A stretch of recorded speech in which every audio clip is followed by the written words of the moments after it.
शिवाजी नहीं हो सकता. आणि तेवढ्याच स्थितीची मेहनत आला गेला म्हटली चालले साप स्थितीने तलवार चालवली. शिवा रस्ता बांबोळ झाला. त्याला विचारलं सचन पदा तुम्ही आहे शिवा. आणि शिवा सांगत राहिला अरे हा मैं ही हूँ शिवा. तसं त्यांनी विचारलं कैसे कह सकते हो ये शिवाजी नहीं है.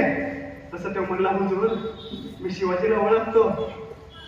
अफजल खानाच्या थाटापटीमध्ये शिवाजीच्या मस्तकावरती वार झालाय. हा खरा शिवाजी तर ह्याच्या मस्तकावरती वाऱ्याची खून सिद्धी सारखीने पुढे सरला. मस्तकावरची रडप फेकून दिला. आणि मग तुझं काय त्याच्या मस्तकावरती वार नव्हता. सभासद तलवारीची वार होऊ लागले होते. रक्ताची चिळकांडी आक्रोश होऊ लागला होता. रक्ताचा सडा खाली मागला होता. तो विचारत राहिला सश्चात पदा तुम्ही आहे शिवा. असं सांगत राहिला अरे हा मैं ही हूँ शिवा. वाऱ्याचा पंचार होत राहिला. सपासप वार होऊ लागले होते. रक्ताचा सडा पडू लागला होता. तो विचारत होता सश्चात पदा तुम्ही आहे शिवा. आणि शिवा सांगत राहिला अरे हा मैं ही हूँ शिवा.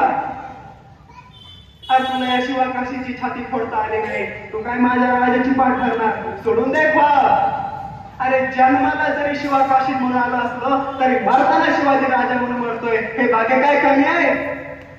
आणि शेवटी सिद्धीची तलवार चालली. शिवाचं मस्तक वेगळंच झालं. शिवाय मातीसाठी